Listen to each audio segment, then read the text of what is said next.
etiquette. So hello, everyone. Thank you for joining us for this session, talking about public dollars and how we as residents can go ahead and determine where they go. So as Nicole said, my name is Catherine Franco. I am the chair of the Buffalo Niagara Community Reinvestment Coalition, BNCRC for short. So the coalition, it is a coalition comprised of a number of nonprofit and grassroots organizations here in Buffalo. We really fight for economic and racial justice. A lot of our work previously, I'm just going to give a quick background. A lot of our work previously has done with banking, so working with banks and banking, making sure that they provide equitable products and services to residents in the city of Buffalo and the Buffalo Niagara region specifically, and specifically in low to moderate income communities. So parts of the east side and the west side is where we had a lot of our focus. Oftentimes our work was not really that accessible in terms of what we were doing, not really seen because we were working with banks. And so once COVID-19 happened, we were able to really let people know more about what we were doing. That, in addition to, as Nicole mentioned, police brutality and the protests, I think that folks really became aware of what was happening in our society and the link between disparities that we were seeing and systemic racism, and that these issues are not just embedded within our police systems, but we see it across. So what we have been trying to do as a coalition, as COVID-19 came around, there was funding that was coming in through the CARES Act. We wanted to make sure that that funding was prioritized for our most vulnerable and who were seeing issues around the disparities that we see in our city. And so the coalition really did work to talk to members of the city around funding that was coming in, around $8 million in CDBG funds specifically.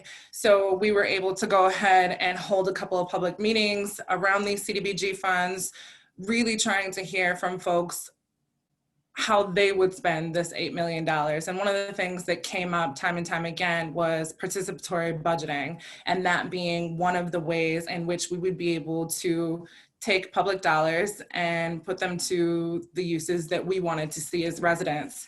I would be remiss if I didn't say right now that we are not, the Buffalo Niagara Community Reinvestment Coalition is not the first group to kind of think of PB and think that this is a great way to be able to utilize public funds for public good. There are those who have come before us. Obviously, we have folks kind of on the national scale, but we also have a history of it here in Buffalo.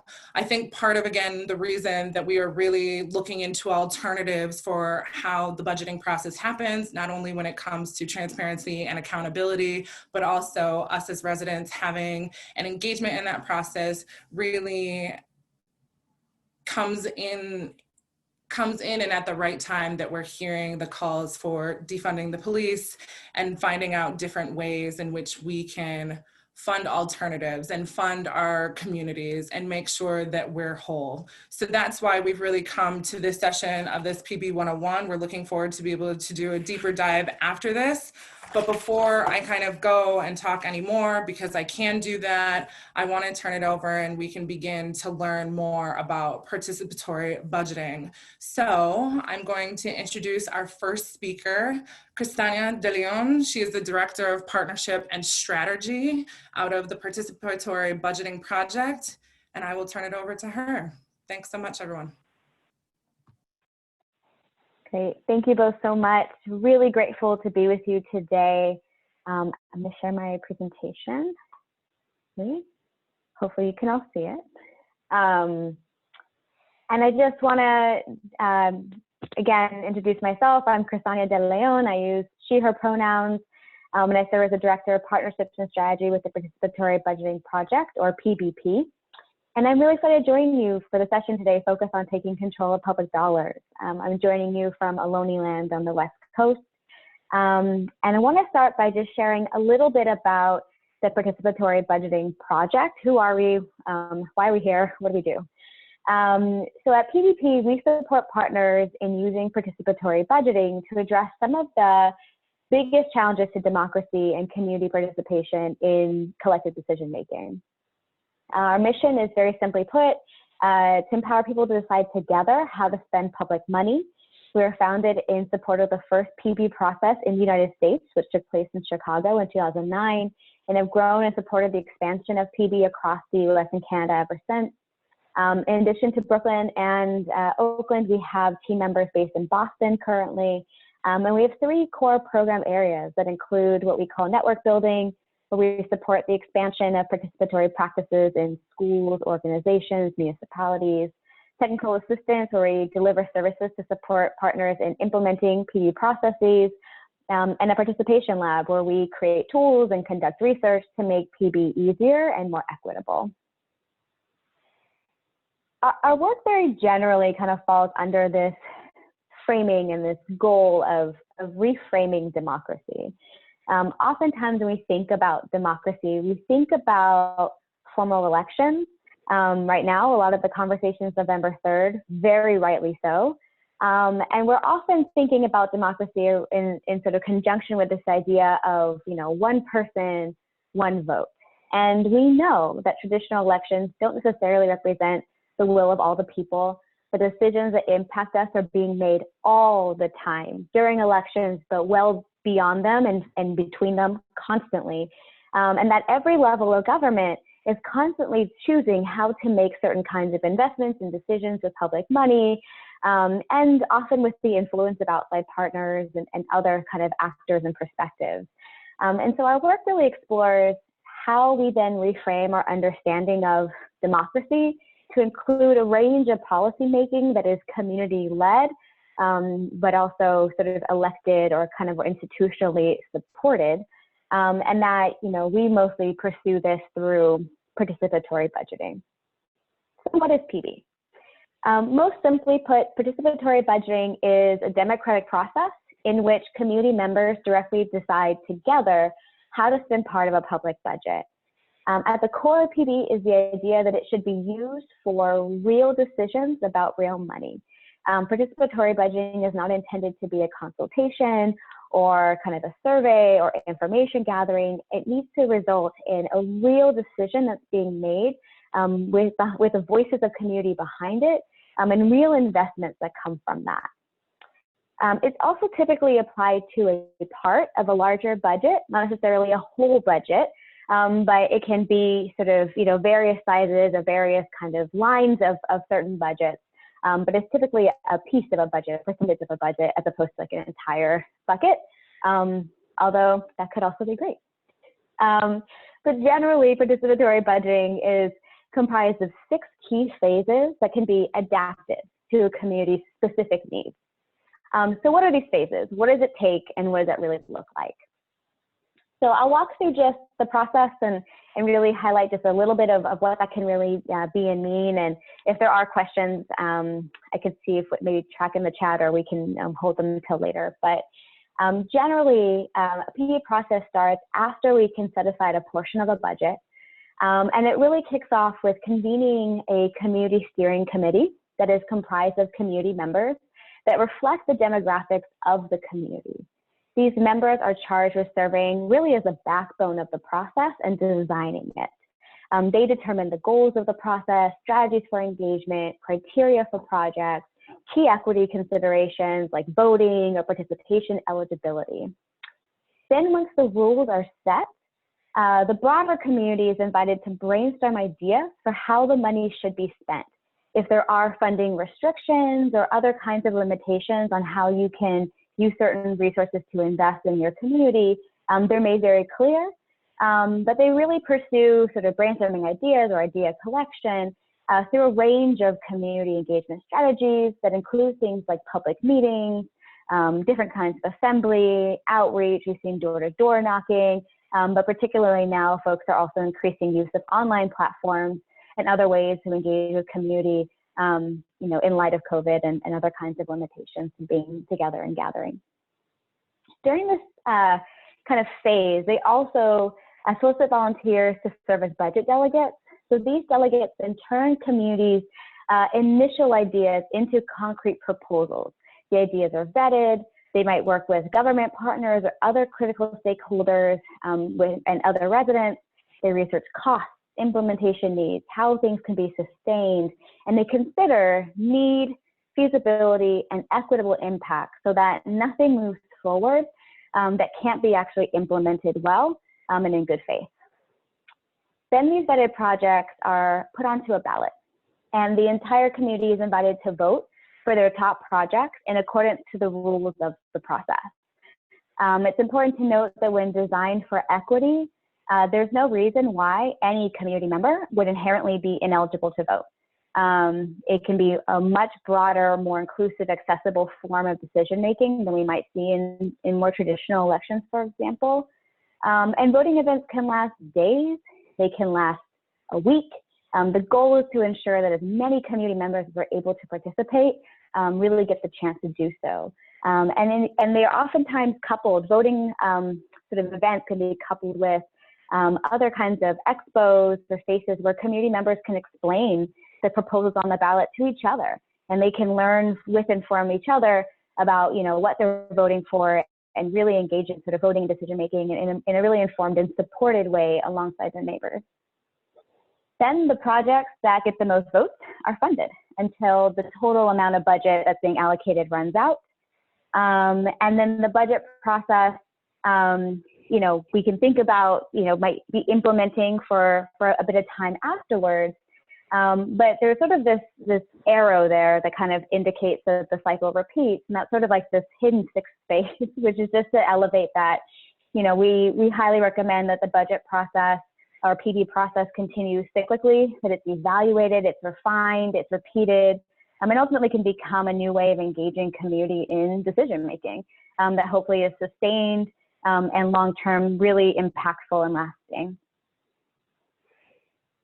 Participatory budgeting can be used to allocate a range of budgets, city, county, state, federal level budgets for specific spending purposes, very broad discretionary funding. There's a range of ways that PD can be implemented, and this certainly does include funds divested from police, operation of detention facilities, or other elements of the carceral state. And I just want to emphasize that participatory budgeting does not necessarily need new or extra money. If you go to any community and you're like, how much extra money do you have lying around? Nobody says, we have tons of extra money.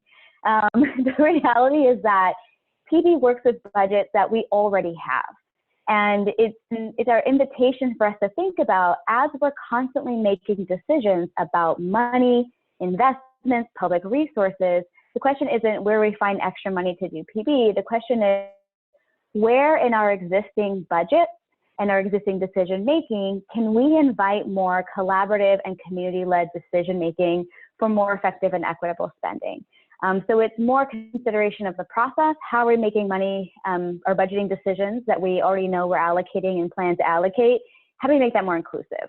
And that's something I think is important, because sometimes we get stuck on, but wait, I don't have extra money to do this. I didn't plan 4 years ahead to do this. It's really looking at process opportunities as opposed to just strictly new budgets and new money. And it's growing. PD has been expanding across the US.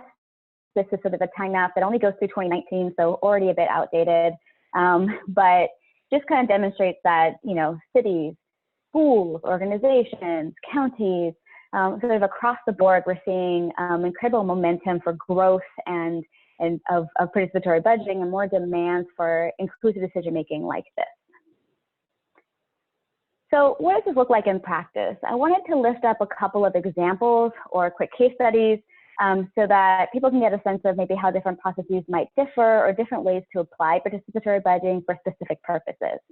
And so I wanted to lift up, I know there's some context around using community development block grants with specific kinds of funding like this, and around looking at PB and how to make some decisions around that. And I wanted to lift up sort of a little bit about what happened in Oakland, where CDBG resources were used for that particular process. I'm sure folks are well aware, but CDBG funds are typically used for projects that benefit what are considered low to moderate income communities. They can be used for infrastructure projects, but also for public service and programs. And so some interesting components about the Oakland process. One is that there was an effort to push it citywide. It ended up being implemented in 2 districts, districts 1 and 2 in the city. for the 2017 to 2019 funding cycle. And so typically we will encourage folks to run PD on an annual basis to really kind of ingrain it into the practice. But because of the way that those funds are rolled out, it was sort of a PD process to inform a 2-year funding cycle that involved community alongside the district boards here in the city of Oakland, as well as city staff and others. Participation in this process was open to residents within the 2 districts that were running the process, and ideas and votes were submitted in person through working sessions.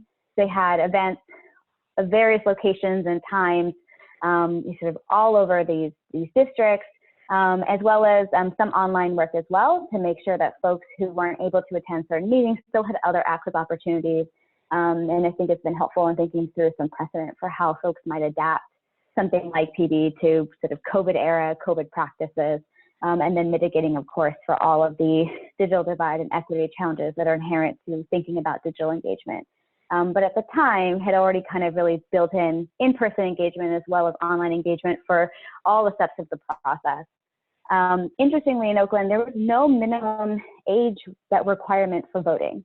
So sometimes we'll see folks who will say, well, maybe we want folks to vote if they are older than X.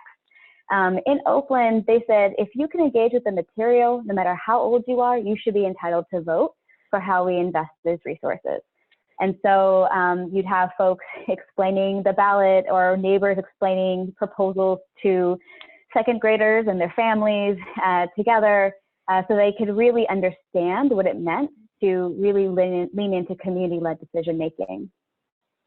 We did run an evaluation of the process, and some things I'll lift up. Participant interviews kind of reported that they really did enjoy the PD process. They felt like it created a deeper level of participation, specifically for historically ineligible populations like non-citizen immigrants in the city of Oakland. We're a very diverse city, and really supporting the normalization of community organized democratic processes in the city and building relationships and capacity for nonprofits as well and other kinds of entities operating within the broader Oakland sort of infrastructure. And they reported generally that participatory budgeting felt like it worked better for them than traditional CDBG processes because multiple people could decide sort of the spirit and the letter of recommendations instead of a very, very small group. And so there was a general preference for PB as opposed to traditional CDBG processes, but a strong recognition that this was the first round. There are a lot of improvements to be made, ways to expand, and really to think about what a citywide process could look like with similar resources. So quickly, what did they fund in Oakland? What did this yield for the city as a result of their particular process? On the services side, folks invested in meal programs, safety programs, life skills classes, job training for youth, meals and sanitation kits, mobile services and showers, housing, counseling, and legal services. On the capital improvement side, a huge emphasis on street safety improvements, which included lighting, security cameras, crosswalk markings, other kinds of sort of visible indicators to keep pedestrians safe in particular, both around community spaces and schools, as well as place structure, open space improvements, things like that. Happy to share more about the details of how they invested this resources in Oakland in particular. I also just want to lift up sort of the application of participatory budgeting specifically for justice purposes. We've been really involved in supporting the expansion of participatory practices, in this space for some time, particularly recognizing and understanding that there's a need for justice transformation to be led with the voices of folks who are most impacted by these systems. And so participatory practices seem to be a way to really elevate those voices and perspectives in policy change and decision making. And just over time in responding to the growing demands with our uprisings, in support of Black lives, in support of racial justice, this has been really, really escalating and growing nationally. And a couple of examples of how folks have been thinking about PD in this conversation. One is in the massive calls to defund police, divest, invest strategies, and using participatory budgeting, particularly on that invest side, is something that we've seen really growing in practice and in demand. The Movement for Black Lives has a pillar of work that focuses on community control, And this is an extension of that, one opportunity to explore and expand that. I think what I'll say anecdotally is that this is something we've been exploring for some time as an organization. And now, in particular, we're seeing some significant political will that we haven't seen in a while to meet the very long-standing demands from community members for practices like this that are shifting a little bit currently. We see people making the cases, they're conducting research about police violence and gun violence generally, people creating people's budgets, huge amounts of people's budgets emerging all over the country that are starting to say, hey, here's how we would do this. Can we meet in the middle? What does this look like? That can be a really good precursor to then make the case for something like participatory budgeting. And oftentimes thinking about if we have to make a charter amendment, if we have to change other kinds of policy provisions, can that be done participatorily as well? Can we include community in creating policy change that can complement our demands for divestment or abolition? And that's something that's been growing nationally. So Seattle, Sacramento, Oakland, Portland, Minneapolis, New York, Nashville, everywhere in between. A lot of movement here. I'll also list up cannabis legalization, thinking about how that can offer disruption to carceral practices, carceral systems, punitive practices, and the need for that to be done in a way that specifically centers equity and justice. So really addressing the overtly racist practices as part of the war on drugs, the legacy of overcriminalization and incarceration, alongside the violence of the impacts of communities, and thinking about how we can start to ensure that as legalization moves forward nationally with a justice perspective, that, you know, BIPOC, female, and other entrepreneurs need to be represented in opportunity for employment or other kinds of business leadership. And finally, you know, another big area of this justice space is in looking at prison closures. We've seen proposals to establish funds that can capture cost savings by closing some physical infrastructure and using participatory budgeting to invest that money back into community as directed and determined by community members. And so there's been a huge move to consider what that can actually look like and think about not just budgeting in terms of money as a primary resource, but also these buildings, the actual other kinds of resources that go into upholding these systems. How can we redistribute them? What does that look like? We see in New York a Close Rikers campaign, LA's movement to close Men's Central Jail, St. Louis has been moving to close the workhouse. Lots of movement here and lots of avenues and options for thinking about how participatory budgeting can fit in. I think that right now I'd be very remiss if we didn't acknowledge COVID and understanding that COVID is bringing forward a number of social, political, budget challenges. And it can feel hard to make the case for participatory budgeting when we're facing budget deficits, when we're feeling a lot of urgency of people needing decisions made now and have needs met now. And so we've been convening practitioners to kind of ask, like, does PD really matter in this moment? Do y'all just need to do other things? Like, really, how is this still relevant and how's this showing up for you? And folks were really reiterating to us, they felt that PD really does matter now, maybe even more so than other times. And they listed up three kind of big reasons and experiences around that.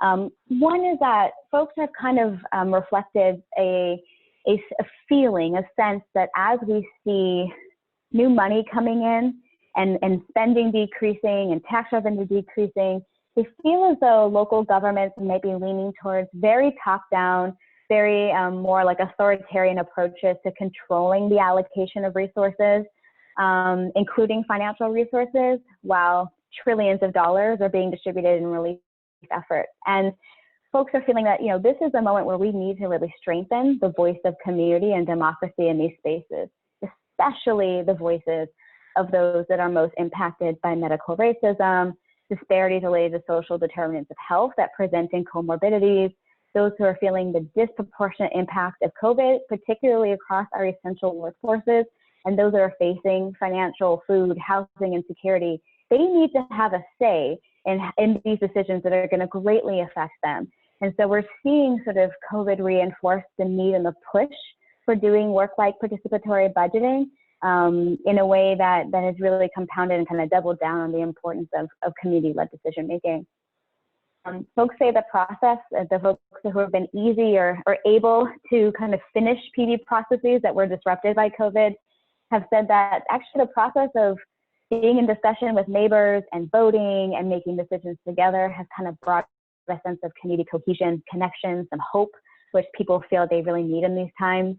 And we've noticed for those that have been doing participatory budgeting for some time, they've noted that they've been really able to engage with their community very differently. The skills that people kind of practiced and kind of honed in the community through doing participatory budgeting means that they expect responsive decision-making from institutions. And so we see particularly young people that do PD in their schools showing up at city council meetings saying, you don't know what we need, and we're going to tell you what we need, and we expect you to do what we are asking you to do. And we're seeing the ability then for that influence to shift how folks are able to deliver some relief and deliver some support, which has been really interesting and fascinating. I suspect we'll do some more evaluation on that as things kind of become clear and move forward. But that's a little bit about how we're kind of seeing the influence of COVID right now in this space. And finally, I just really want to lift up that when it comes to participatory budgeting, there is a process.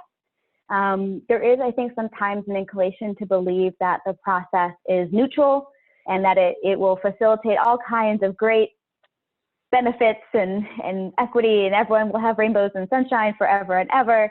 But it's important to recognize that despite this kind of being a framework, for PD to be really successful, we can't just rely on the process to create justice, to yield, engage, like community-led decision-making. We have to still make sure that we push drivers of success and really measure them around equity, inclusion, and justice. And just some ways that we see this working really well, because first off, I would have to think about how participatory budgeting can, ultimately shift power dynamics and not just reinforce them.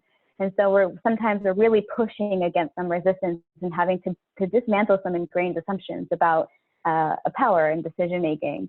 But just a couple things to lift up here. One, it's really important to start with money that matters for the communities that you want to engage.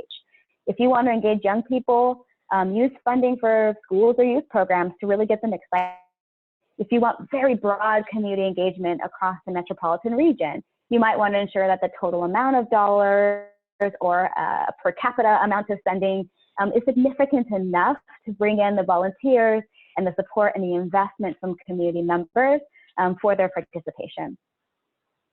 It's also important, I think, to understand PD works best if certain roles, like the steering committee that designs the process, is reflective of the community, or even overcorrects representation of communities that are very absent from other kinds of decision-making or traditional engagement. Making room for authentic grassroots leadership is really important. And it's essential to think about how you design the process, how you do your outreach. It needs to be intentionally inclusive and accessible. It has to be open, and think about ways that you can hold meetings at convenient times and locations. Is there food? Is there childcare? Is there interpretation and translation? Certain steps can last, multiple days and kind of be extended to allow folks to really offer broad engagement. And there are tons of great ways to get lots of people to participate, but you have to build for it. You have to name it, and you have to take action towards it.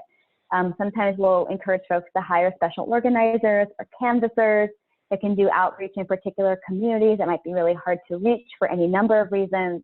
But this is, really key consideration, particularly I would say, thinking about CDBG resources and others. Something that comes up often is how do we make sure our process isn't co-opted? How do we mitigate for gentrification or displacement or other things that our cities are really dealing with? And part of it is in like this equity-centered design element of, how are you really prioritizing the voices of, your communities? How do you present ideas and opportunities that consider, how things can be implemented in ways that are really great and how we intend, and can be things be used against us? What does that look like? And how do we really start to name and work through together some of these challenges? And so, when mitigating against impacts of changing demographics like that, like particularly the pain of gentrification and shift of our cities, in skewing results, co-opting a process, equity, inclusion, having the right people make decisions, and really investing in, do they have the money to do the outreach? Can we offer stipends? What are they working with is really, really critical. I'll leave you with just a couple of questions for folks who might try to be like, this is a lot of information. Where do I even start? This is so many things. These are usually just a couple of questions that we just leave folks with to say, if you can start to answer some of these, it might help you think through how PB can meet your needs, if it's a good fit, where you might want to start building or organizing or connecting. So I'll leave these here. I'm sure they'll be captured in the recording, and I'm sure we can send the PowerPoint afterwards. But that is it on the PDP side. So happy to answer questions. Looking forward to Q&A and hearing from Harper and others about the experience that you're exploring locally in Buffalo. So. Castania, thank you so much for that.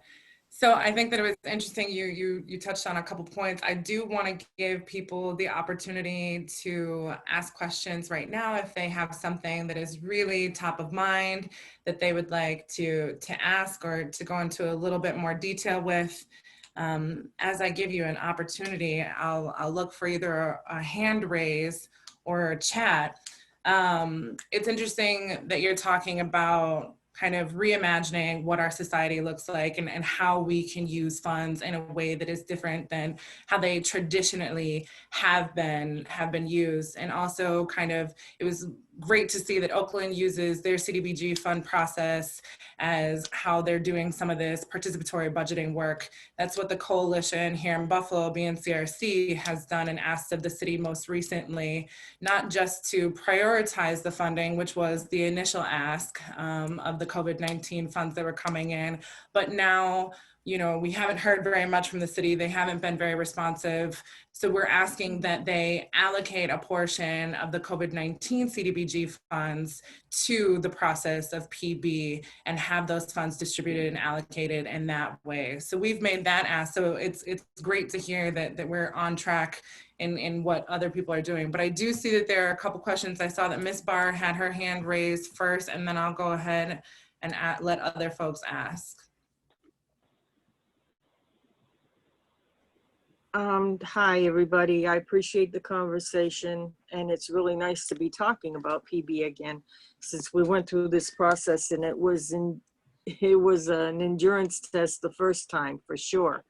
The good news is that it has been done before, and so you have the ability to sit back and poke people and say, this is not impossible, that we've done it before. Mm-hmm. The problem is trying to regain that base and that momentum, because having been part of it the first time, right from the beginning, it was really a battle. It was a battle on all sides. It was a battle in dealing with City Hall. It was a battle in, once the money was aligned, and then trying to figure out where the money was going to go. And even afterwards, after everything was said and done, I mean, we still had common council members who took the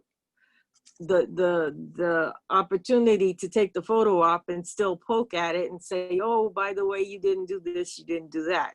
So, being mindful of all of those things, I really just wanted to say, I think that it's important to try to go back and look at that base and how it was done the first time and try to implement as much of that as possible. I think it's good to have, for those of you that know me, I'm a strategist. It's good to have strategy ahead of time on how you're going to fight your way into City Hall. And then when you get there, what exactly is it going to look like? Because one of the things that we had found right down to the very last moment is that, when it came to waging that war and really getting it on the budget line, we had to be on point in talking about exactly what it was that we wanted, exactly where we were looking for the money to come from, we weren't exact on where it was going to go to, but we had enough community members that were able to weigh in that it made it a lot easier. So I'm just putting that out there, just, you know, as information.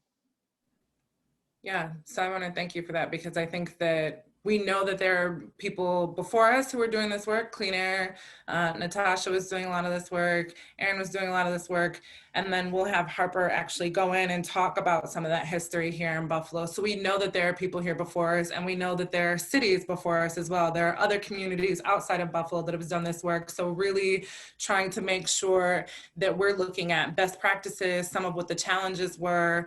I think that that's really critical for us to be successful here in Buffalo, and to, again, like you said, build that base. So I do have one more question before we go on, and I'll let you speak then, Harper. But one of the questions was, you know, how does the committee get formed? Is it by appointment, election? How does that process, what does that look like? Yeah, that's a great question, because it's a really critical piece of the puzzle. And what I'll say is it looks differently in different communities. It can depend. There have been some cases where community coalitions are really leading the charge to get PB adopted, and to get a commitment to run the PB process. And they say, look, we're a coalition of community organizers. We think we can pull a steering committee out of, you know, our membership and really kind of guide and lead it that way. We've seen folks run sort of general processes. Sometimes it's folks who show up, come to a couple of meetings. You can sign up and volunteer to say, I've learned a little bit more about this. I actually would like to kind of, you know, maybe see if I can be involved in the steering committee. Maybe there's like a light application process. It depends. But what I will say is that typically it isn't like a full election, so to speak, where folks run for this as sort of it's a position that they would hold. And typically, I think we recommend that it be probably not best done by appointment unless you trusted the entity very well, and that would be making that appointment. I think the goal is to really think about who is best positioned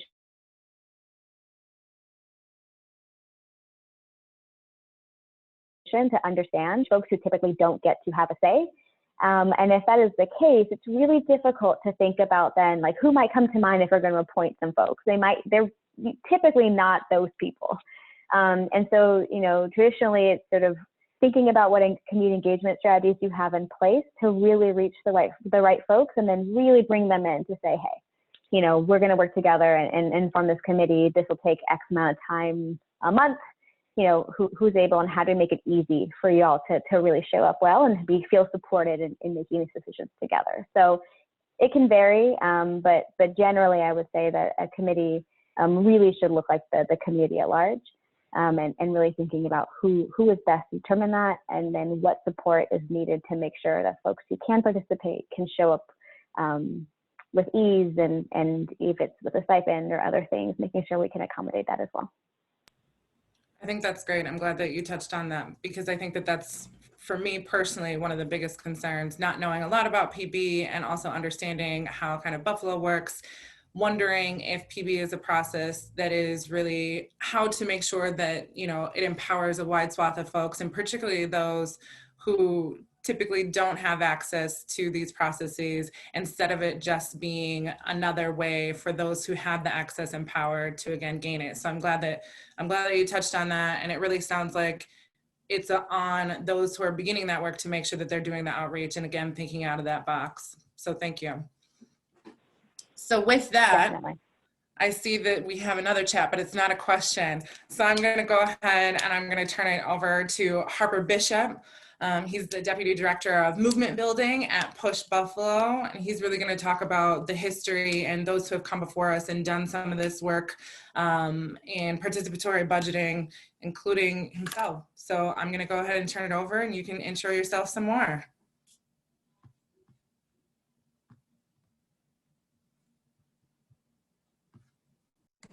Great, thanks, Catherine, and thanks everyone for having me. As Catherine said, my name is Harper Bishop. I'm the Deputy Director of Movement Building at Push Buffalo. I go by he, him, or they, them pronouns. And I really appreciate the opportunity to be sharing with you today, because it gave me a moment to reflect on movement history and go through movement memory lane and the work that has been accomplished over the last 7 years. I actually looked at the Clean Air archives, and I can cite back all the way to many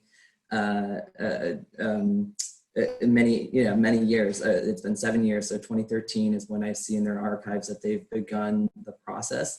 And you're probably wondering why an environmental justice organization would take on participatory budgeting. If we remember, they were taking on a very lengthy 10-year campaign to hold Tonawanda Coke accountable. And that led to a $12 million settlement that just was resolved not too long ago. And so they were beginning to plan for the future and what that would look like, as they are always key strategists in spaces. They're always thinking, 4 or 5 steps ahead of what needs to be won in the here and now, and what organizing needs to take place, but also what does the future of that look like once we get the win, what do we do with it? And so I've always appreciated that about the Clean Air Coalition. I'm going to be just saying my role at that time.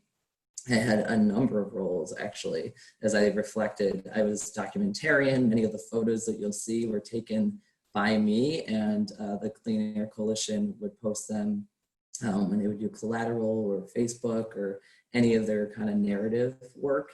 I also, I wrote for different publications at the time when I actually used to have time to write. And so many publications locally, I would be the person who was interviewing different people in order to tell the story of participatory budgeting, why it's so key and important. And then I eventually became the legislative assistant to the former and late council member, Michael Licurdo, who was really the champion of participatory budgeting through the Buffalo Common Council. And so I'll touch on all of those different aspects in my presentation, and hoping that I can move this forward. Sorry, having some difficulties here.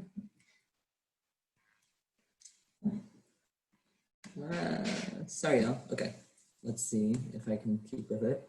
As Catherine has explained, the first organization to bring us participatory budgeting was the Clean Air Coalition. Erin Heaney was then the executive director of that organization, and I was also the then executive director of an organization called Buffalo First that supported locally owned businesses. Erin Heaney, as some of you may know, she is now the Showing Up Racial Justice executive director nationally. And so very powerful organizers in that space. I was able, as I said, to document the beginnings of participatory budgeting. Here on the left, you see an announcement at South Buffalo. That was in the South Buffalo Community Center, bringing many communities together to talk in public spaces and talk about what participatory budgeting is. You see council members behind showing their support. And on the right-hand side was a cover story that then alt paper art voice covered of Natasha Soto about participatory budgeting. And I pulled a quote from that interview that I think really embodies what she was after and what was occurred here in Buffalo. So it says, "Don't do for the people what they can do for themselves," which I think is incredibly key. People who live in these neighborhoods have the answers. They're just never allowed to utilize them. They are continuously taken out of the decision-making process, and people do things for them in their best interests without regard to them and without asking them what they would like in the first place. Participatory budgeting is a way for people in the neighborhood to have a say-so.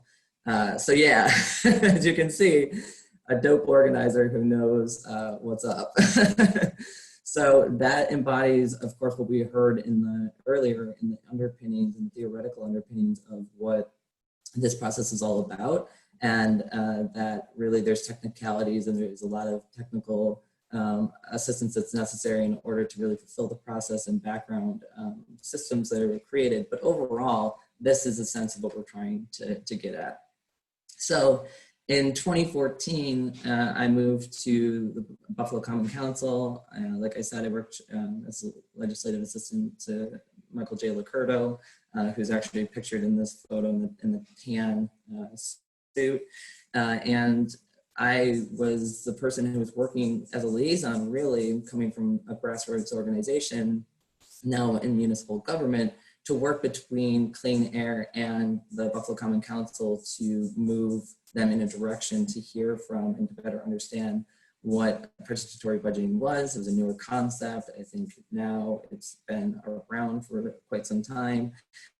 And people are more familiar with it. But at that time, I think it was still brand new. You know, we were still getting and having conversations just like we're having right now with PBP. Josh Lerner was very instrumental in obviously teaching us so much about what this process could look like and out in New York and what they were allocating there and the work that was being done. I think it was a very cutting edge moment.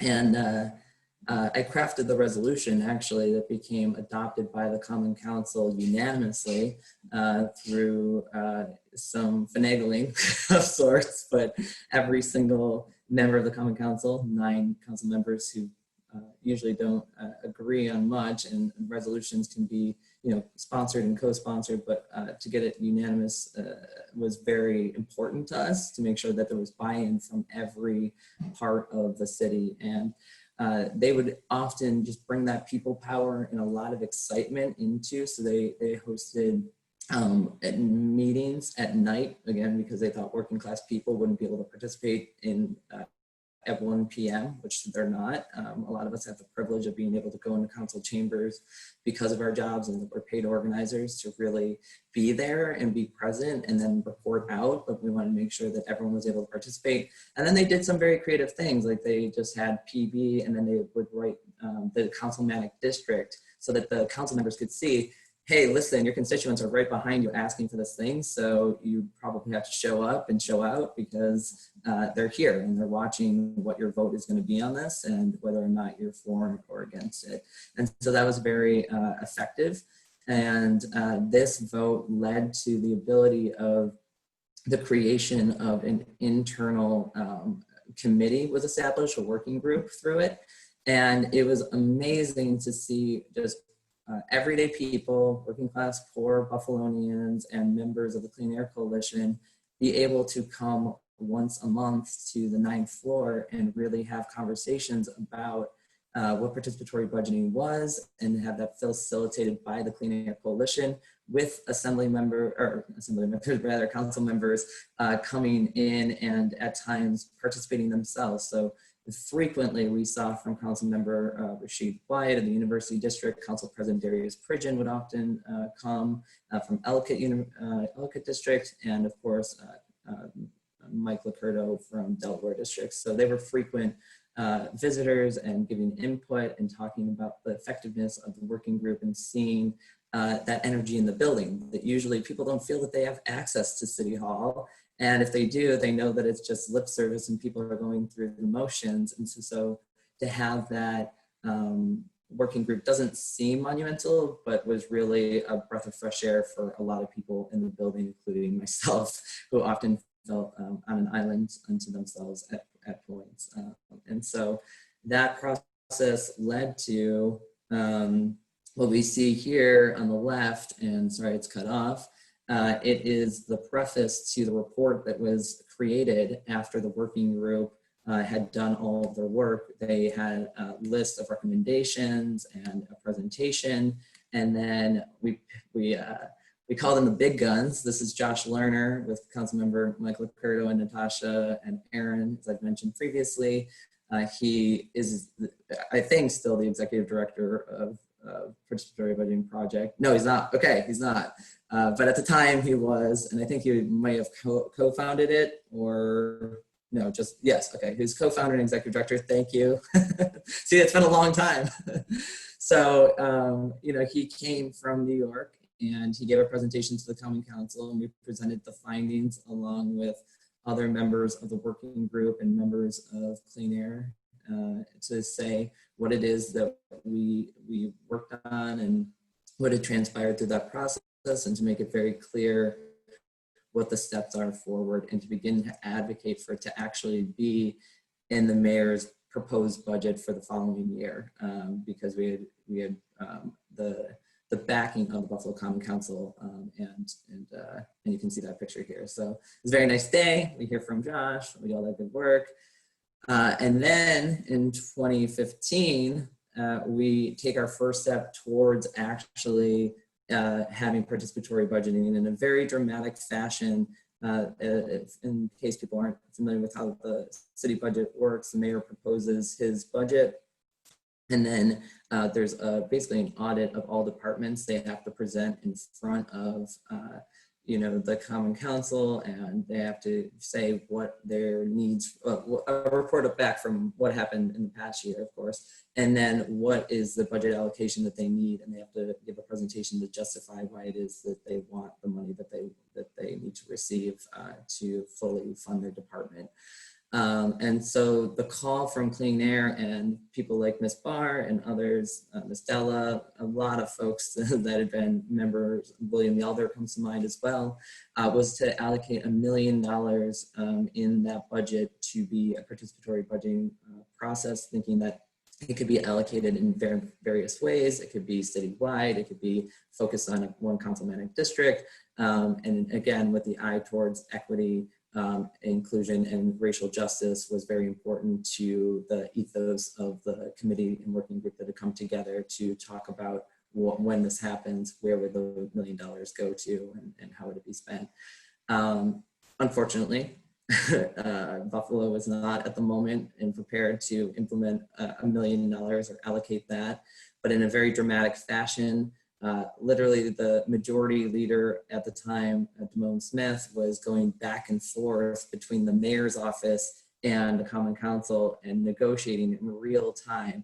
And there was a moment where council member who's now the majority leader of the Common Council, David Rivera, who's the Niagara council member, who's my council member, essentially said that he would threatened to veto or to just not approve the budget if participatory budgeting did not make it into the budget.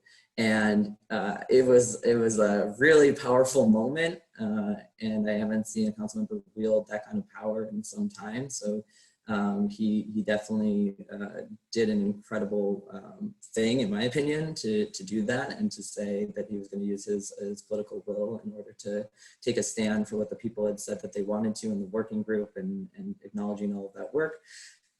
Unfortunately, of course, it's not $1 million, but $150,000 becomes available, and we get that into the budget at the last minute. Here you see everyone that was in attendance of the Common Council meeting, holding a press conference to announce it to the media that this had transpired and that this was really exciting.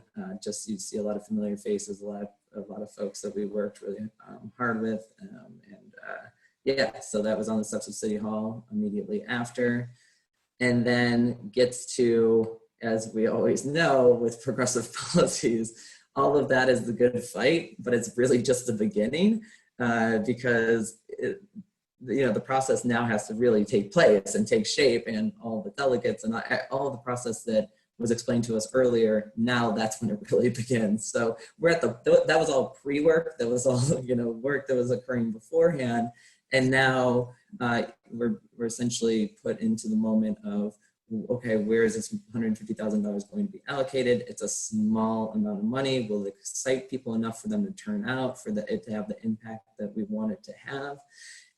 And people, there was I remember distinctly, again, libraries are a lot of meeting places and public spaces that already belong to us, or where we were hosting meetings, making it easy for people to participate. At times where people, as was mentioned, having food, childcare, translation, all of the things that would allow for folks to participate. And by virtue of people living in their neighborhoods, they don't need citizenship. They don't need, it doesn't matter what their immigration status is. I think that in our instance, the age was 16 years and older. But as was mentioned, that's again at the discretion of the committee and neighborhoods and community, and the reflection of, if you have a population of youth and a density of youth, of course now you're going to want to lower the age, because they're the people who are voting. And that's really what it's supposed to do, right? Is to really get people prepared to even participate in the democratic process later on in life, and to practice how that feels. And that by virtue of the fact that you are a resident of a place means that you have a say. And all these other requirements and qualifications, they're actually just bullshit, really, to keep people from participating and to disenfranchise people and to make it really difficult. That goes along with the schedule that you see on the right-hand side, which is that it was different libraries and community centers, and it was, you know, a week of voting. It's not one day. It's to really make sure people have the opportunity, that their schedules align, that they have the time and the opportunity to do so. It's all about voter engagement and civic engagement and bringing people into the process, not trying to exclude them on purpose to perpetuate systems of oppression. And so even the Maston district and how it came about, I'll be straightforward behind the scenes. The former Maston district council member was really not supportive of this process. He really didn't show up to meetings. He didn't participate in the working group, but because people felt that the disparities are so vast within the Maston district that for the good of the process and to prove the point and why it is necessary and why it's actually a very inclusive process and cooperative process, we wanted to say that even if y'all you didn't show up for us in that moment, we're still showing up for you, because that's what we do and that's what the people wanted and that's what they voted on. And it was contentious for sure. I remember a meeting where it was like, you know, well, we didn't have support there, or why don't we do it in this district where we have like a solid base? And, you know, people are like, no, the disparities in the Maston district are such that we want to focus on this district. So that's how it was decided. And I think it was decided by like 1 or 2 votes. And, you know, people gave pitches about like why each district. Some people, even at the end, there's a round where you can go through again and say, maybe I've changed my mind. You know, at first I was going for Niagara district because that's my district and I want it for, you know, selfish motives of like, I want, you know, some improvements here.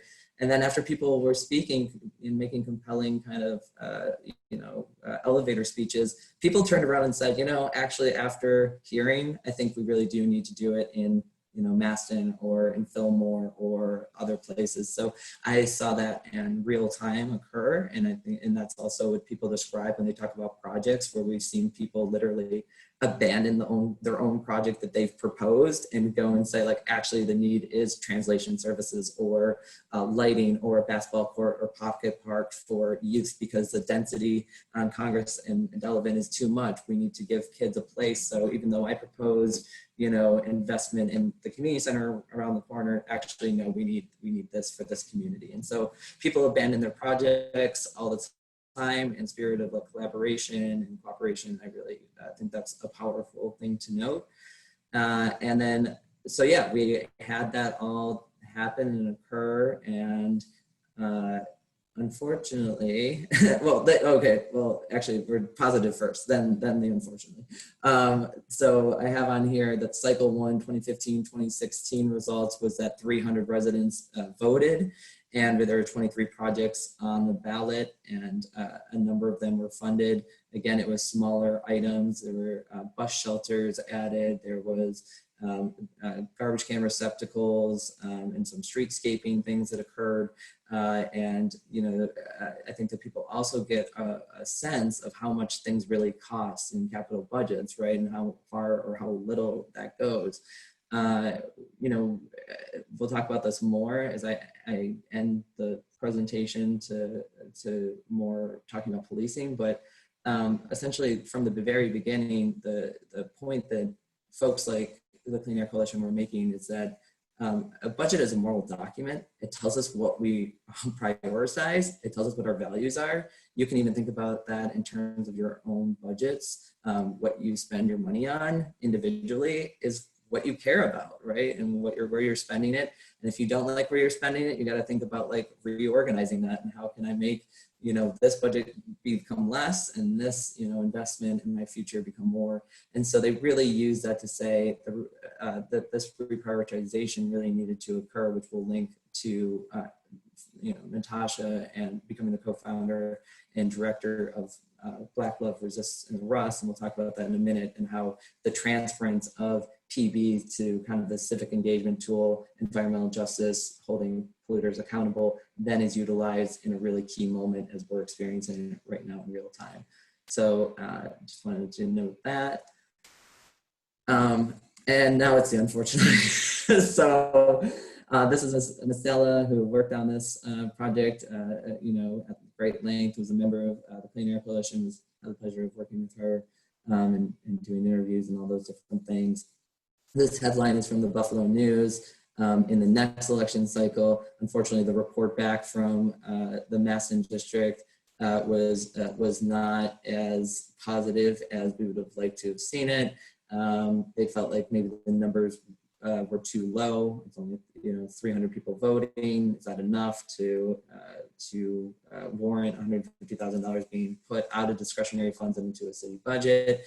As Catherine has noted, does this just embolden and empower people who already have access to discretionary funds, and so they're double dipping, and people are able to influence the projects, and they felt a little bit like people just, much like organizing is supposed to do, that people organized their people together and moved an agenda forward based on what they would call special interests, which just kind of cracks me up to think about. That like a playground being called a special interest, but so the report back unfortunately was not positive. I'm sure there's many more reasons. I was not involved in the post process because I had moved on to a different position, so wasn't as engaged in the ending and kind of debriefing portion of it. But unfortunately, the participatory budgeting got cut from the city budget the next year. But it continued on in Niagara District. The Niagara District, because of David Rivera's commitment to that, and I also want to definitely note my compatriot and comrade and friend, Sean Mulligan, who was the chief of staff for David Rivera for many years, and was very committed to making sure that this continued on to show the district, if nothing else, what they could do. So as cited, another pool of money that you can use is discretionary funds. The Common Council only receives between $100,000 and $120,000 in discretionary funds every year. So $10,000 seems like nothing, but they basically allocated 10% of their discretionary funds to this process. So if you think about it in that way, it is a commitment. It's just not at the commitment level that we would want to see. So it felt to many like we were going backwards. I think Ms. Barr alluded to that it became really frustrating to finally feel like we had momentum. And then unfortunately, it doesn't get put into the budget again and becomes discretionary funds. As you see, again, very similar approach, and people saw this a lot, and there's a lot of education done. People voted. And then they made, again, a presentation and celebration so that people felt like their work was really seen and that, that their contributions were honored in this way.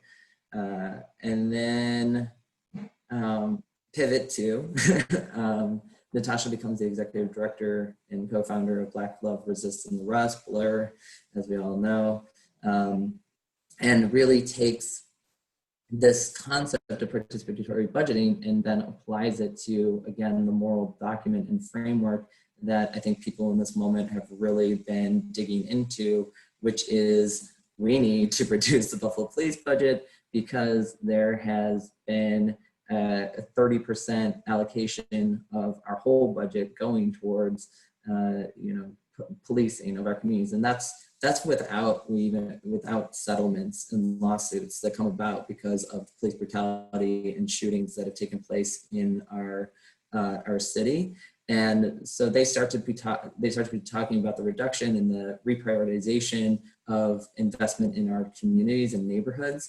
I don't think at this point, given the Buffalo context and where we are politically, that they were able to say, words like defund the police or abolish the police in that moment, but they were essentially saying it without saying it, and have been doing that work for many years and were forerunners really to some of these campaigns that become very popularized. And so I just, again, want to pay homage to the fact that they really saw this as a way to take control of the budget and to decrease violence, particularly against Black bodies and Black and brown bodies and communities, and seeing that as a very effective tool. And because of all of the groundwork that had already been laid years earlier, it made it much easier for people to then understand and switch to conceptualizing whether it's in a councilmanic district to get amenities or things that the community is asking for, to then say like, oh, actually we do have the money, you're just putting it in the wrong place.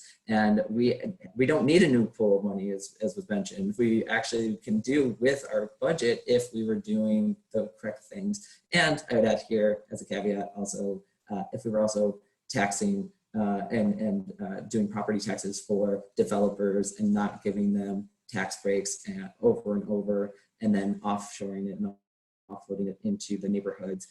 That's also obviously goes part and parcel of like where the money could clearly come from. And then we just have a terrible prioritization of our municipal budget at this point. And then I just added, of course, the Buffalo Police Budget 101 that they did in collaboration with Buffalo Commons, the Partnership for the Public Good, and just, again, reimagine that and what that could look like. As you know, these are faces both locally and nationally of people who have been murdered by police and are very much in the forefront of people's minds that this can't continue in this way. We've seen, I did a quick Google search, just Buffalo police brutality. These are, national, local, in the last, just 5 months since the uprisings have begun, or even less than that, we've seen the police brutality. We've seen the public records of 50A and us being able to see how much money is going. And I experienced that in the Common Council of just getting that confidential folder slipped under the office that then says an exorbitant amount of money that we, the people, are paying out to have those who are supposed to supposedly protect and serve, really doing harm and brutalizing and terrorizing our communities, and how much we could be using those monies in order to create more affordable housing, to create community centers, to take care of mental health, and all these different things that people have been calling on for the last several months now.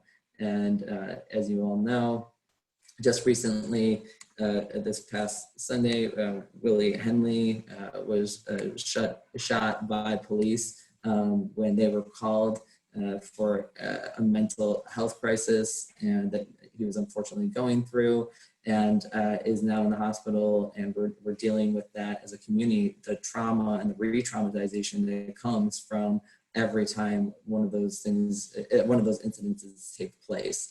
And so we see the popularization of the defund the police, invest in mental health is the call from that particular incident, but of course it's defund the police and refund the community.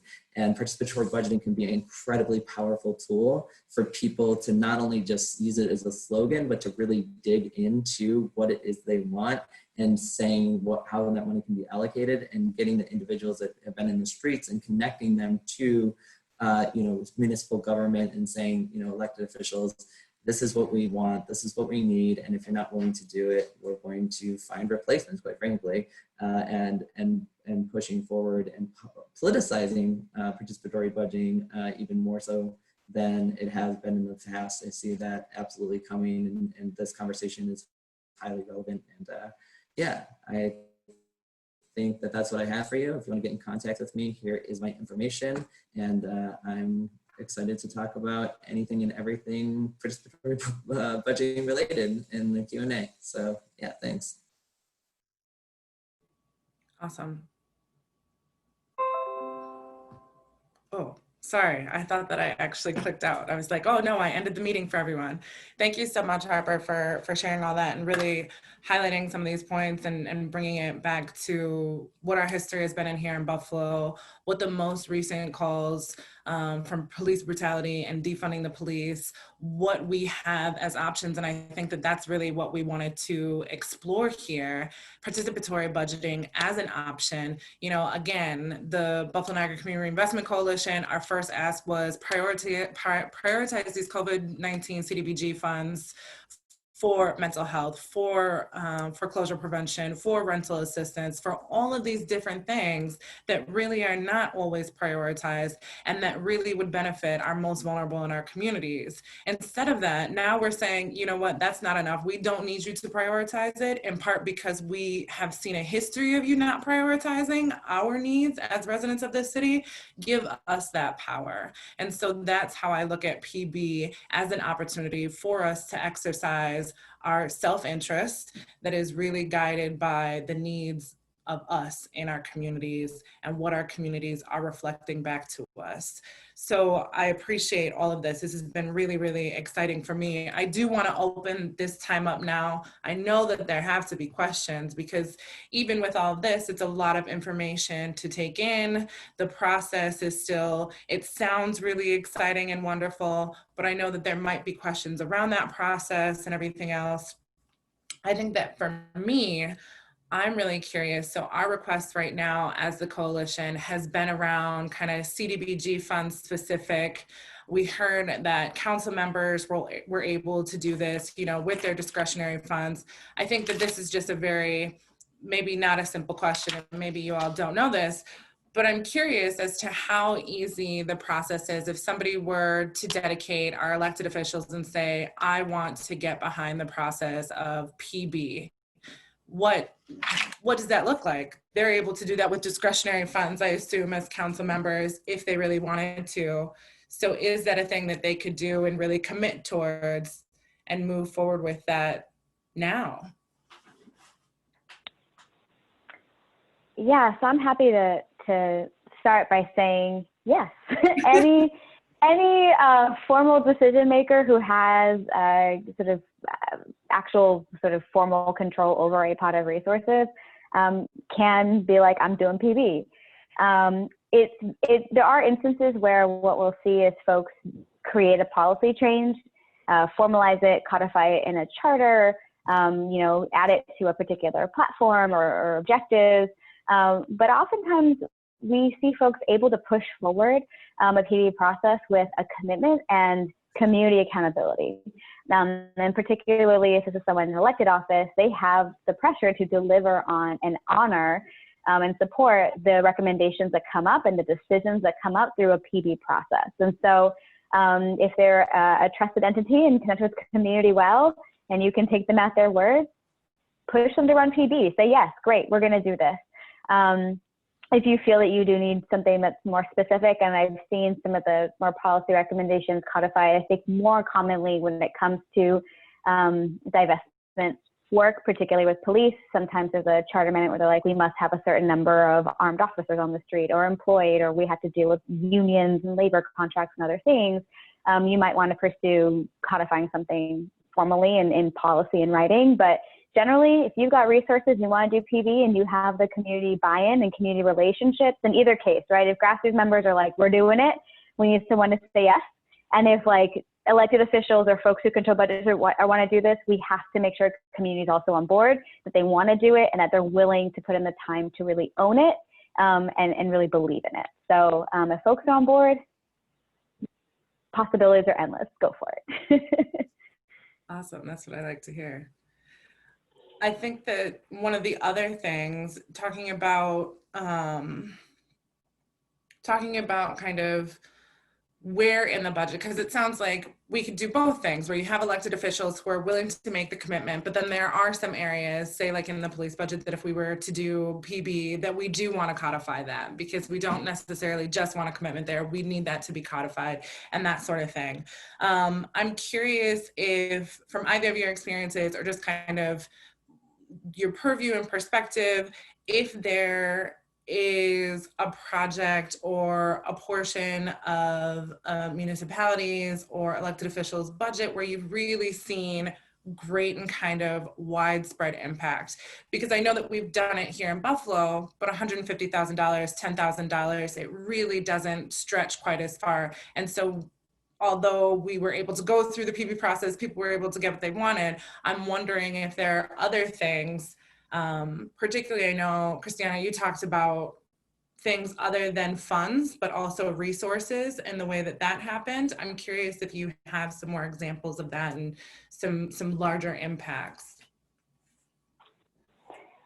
Sure. So I got to figure out how to succinct way to answer all of those great questions.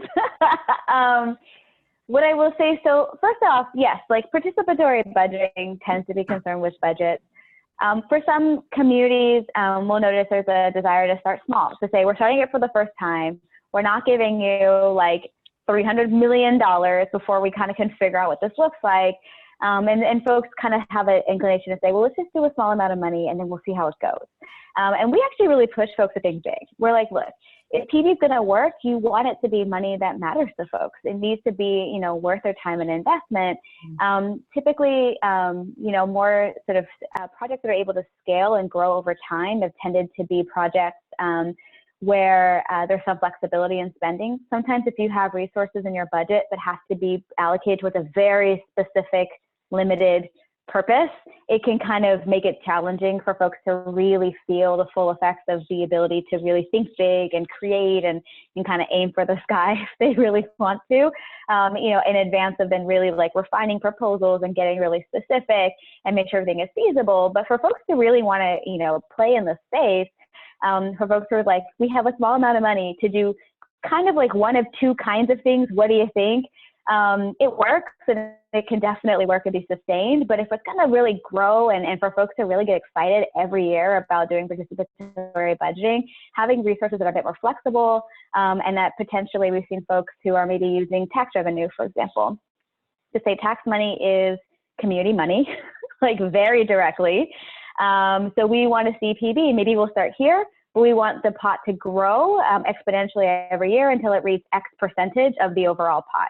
We've seen strategies like that move forward, and that's in a way to kind of build momentum and help folks continue to refine, but know that, you know, there's more and more opportunity for people every year to look forward to having their say.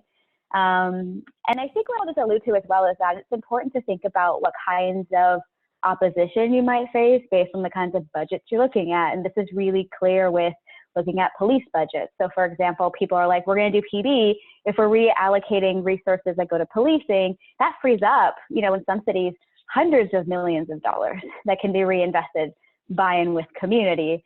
And then immediately it's, okay, is it this money for community or do I have to risk being sued by a labor union, by police unions? Like, where do I put my power and what is the risk? And mitigating around that as like community advocates is really important. To the point where some folks are like, get sued, we're dying. Like, you need to take action, you need to do this and invest in good faith with your community.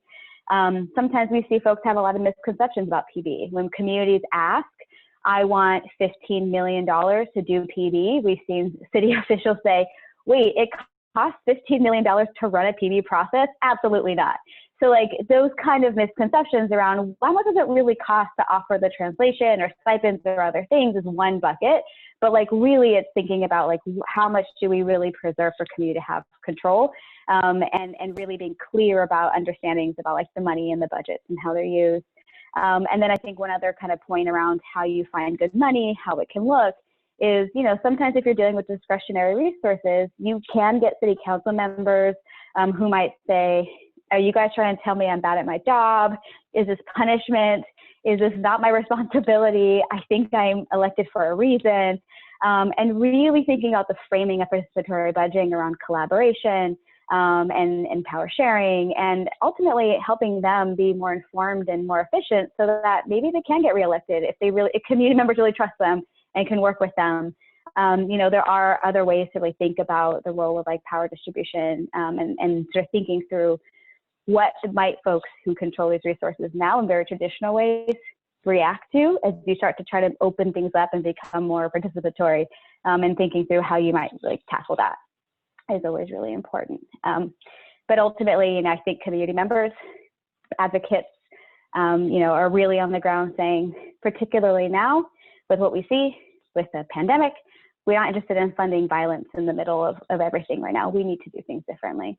And that advocacy and that push is been really effective at really getting folks to understand and be more open to something like PD and open up their discretionary resources as well as other types of budgets and financial, like budget lines and financial opportunities.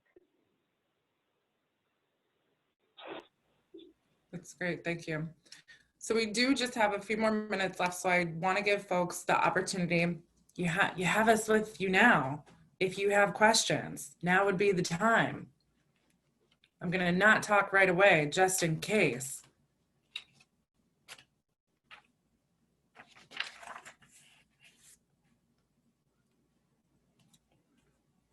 Okay, I do have another question then.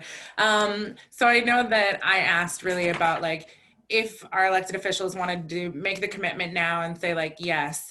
I think what's really curious for me, and when I think about it, I think about kind of the process, and Harper kind of went into this a little bit about kind of that pre-work, but then also going through that steps. I'm just so curious as to if there are some challenges in there or common challenges that people doing PB find. If you had specific challenges that you kind of came up across that you heard from people, Harper, I think that that would be really interesting to hear, and like what that process really looks like in terms of a timeline.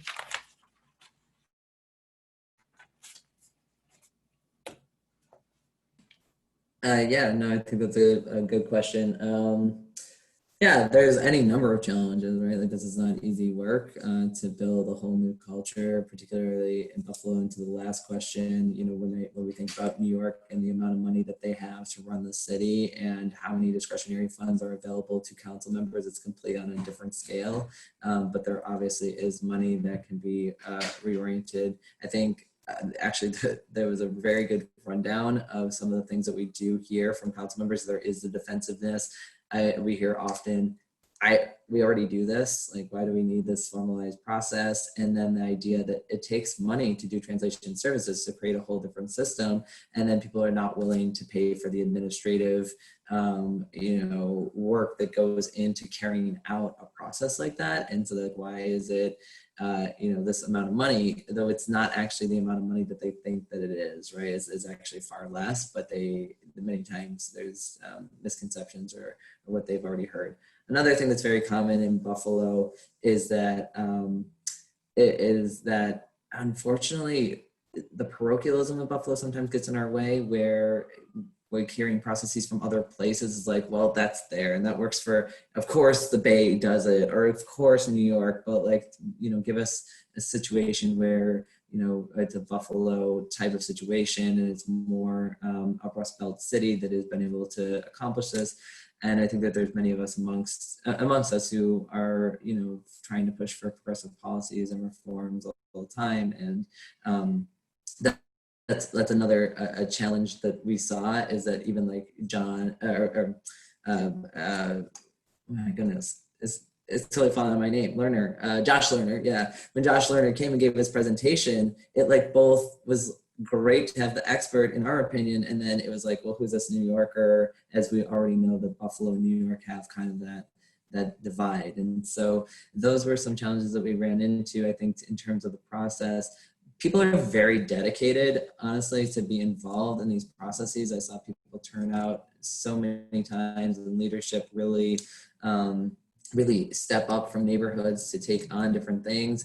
I think that when you have a process and you design it and you allow people the opportunity to take ownership of it, it really moves them in a different way than just saying, here's what's happening and you plug into it. It's like, no, there was in that first round, people really creating from scratch what the process would look like. Like, yes, there is the general framework that was outlined and given to us through the Participatory Budgeting Project and what that looks like, but people were able to really step into those roles and systems and took great pride in the fact that they can play that role, and that they don't need to be passive participants in what is supposed to be a democracy. And we know that democracy ceases to exist when people don't participate. And so this is another way to overlay. Participatory budgeting can also be used, of course, for then voter registration and engagement and making sure that people are aware of the issues that and challenges that are facing their communities and can bring those to the surface. As we've talked about, usually these solutions are very top down, they're not grassroots and bottom up, and this really brings that and enlivens that lived experience, and that really your lived experience is what you need in order to participate, and that's it. Yeah, I wonder, can I add one quick note? I know we have 1 minute, so I'll be super quick. But for folks who are interested in learning more about like the justice kind of angles, and not just in PVP, but also our partners and others, we've been convening a series of conversations called Visions for Justice every other Wednesday evening. We did one with folks in Seattle and like how they're advocating for PB as part of their divestment abolition work. We did one on safe schools 2 weeks ago, and then tonight we're doing one on like democracy beyond elections. We'll be doing a couple of things through October and maybe even after the election. Who knows? Everyone wants to keep doing things. So I'll just throw in the link to that in the chat. You can RSVP, you can join, but you can watch old recordings. So this could be a good way to think also about how PB, like hear from other practitioners and think about how not just PB, but also just broader participatory practices can advance justice movements. So I should have mentioned that earlier. Join us tonight, join us in 2 weeks, whatever works. I think that's great. Thank you so much. So I'm excited for what PB can mean for Buffalo, for us to bring that back again and to continue moving that conversation forward. And it doesn't just have to be about looking at the funds, it's really looking at resources, and it doesn't just have to be in one specific part of the budget, but can be in so many different areas. Really, it's about us taking our power back as residents. Great. And being able to, again, have public funds go towards public good that we decide and that's in our best interest, our best self-interest. So I appreciate everyone coming and sharing right now and spending this time with us. We are looking forward to have a little bit of a deeper dive later on. So look forward to that. We'll let you know. I wasn't sure if Nicole needed to say anything. Okay. No, just dropped a few more links in the chat, but we'll be sending up a follow email. So thank you so much to our two panelists and our lovely moderator, Catherine. So you'll get those resources in the email. Thank you for joining us, everyone. Kristani, Thanks, everyone. so much. Take care. Thank you. Thank you, everyone. Have a great day. Thanks for having us. Bye. Bye.